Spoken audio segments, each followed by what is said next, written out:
The wind carried dust across the old ranch as Michael stood at the wooden fence, his hands trembling against the weathered planks. 20 years had passed since he last walked this path, 20 years since he had made the hardest decision of his life.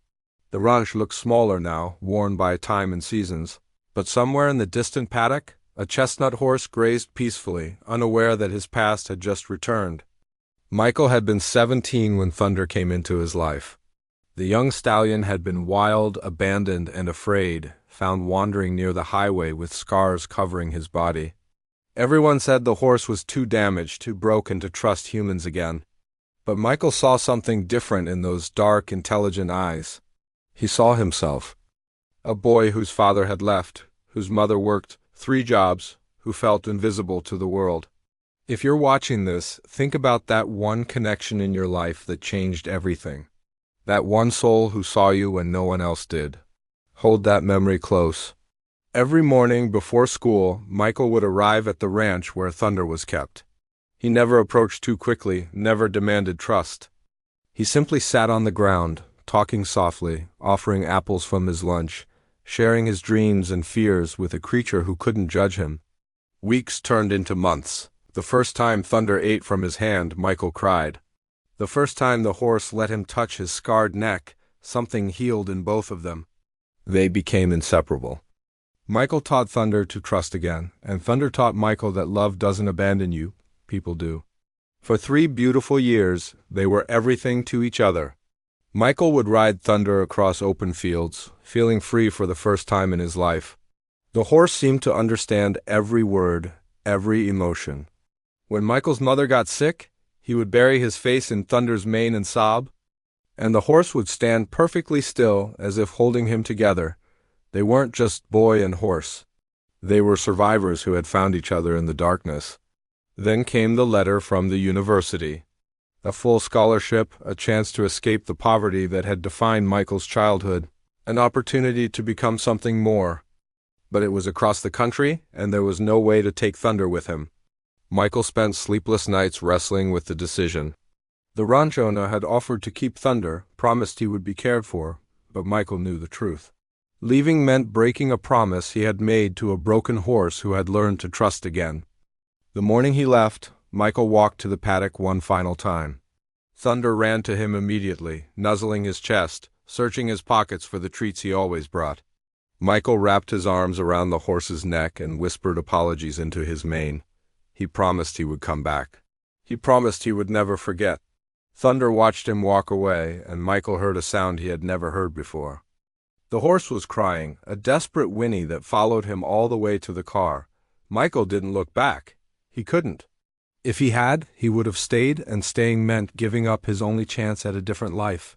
20 years brought success.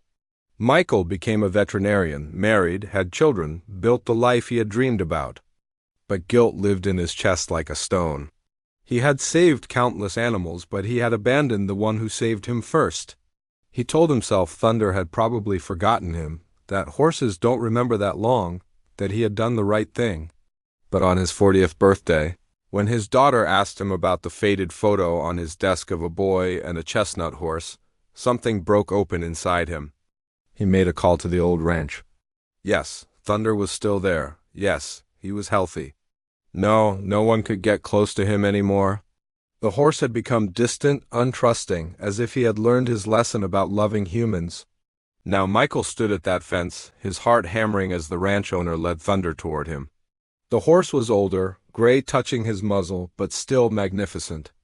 He walked slowly, head down, showing no interest in the stranger waiting for him. Michael's throat tightened. This was his punishment. To see Thunder alive but unreachable, to face the consequences of his choice. They stopped 10 feet away. The ranch owner started to speak, but Michael raised his hand. He reached into his pocket and pulled out an apple, just like he used to bring. Then he did something he hadn't done in 20 years. He made a soft clicking sound with his tongue, a secret call that only Thunder knew. The horse's head snapped up. His ears pricked forward. For a long moment nothing happened. Then Thunder's nostrils flared and he took one step forward, then another. Suddenly he was moving faster, breaking into a trot, then a canter. Michael's vision blurred with tears as thunder reached him and buried his massive head against Michael's chest, exactly where he used to when Michael was 17 and the world was too heavy. The horse made that same sound, half whinny, half cry, his whole body shaking. Michael sobbed openly as he wrapped his arms around Thunder's neck, feeling the familiar warmth, the steady heartbeat, the forgiveness he didn't deserve. The ranch owner was crying too. Everyone watching understood they were witnessing something sacred. Love that transcends time, loyalty that survives abandonment. A connection that even 20 years couldn't break. Thunder remembered. Through 2 decades, through disappointment and loneliness, through every day that Michael didn't return, the horse had held on to their bond. And in his forgiveness, Michael finally learned what he had been too young to understand before. Sometimes the greatest act of love is leaving.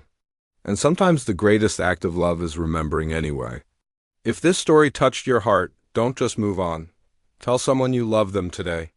Reconnect with someone you lost. Forgive someone who hurt you. Life is too short and love is too rare to waste on pride or fear. And if you've ever left someone behind, know that it's never too late to come home. Share this story, let others feel what you just felt, and remember that the connections we make are never truly broken. They're just waiting for us to be brave enough to return.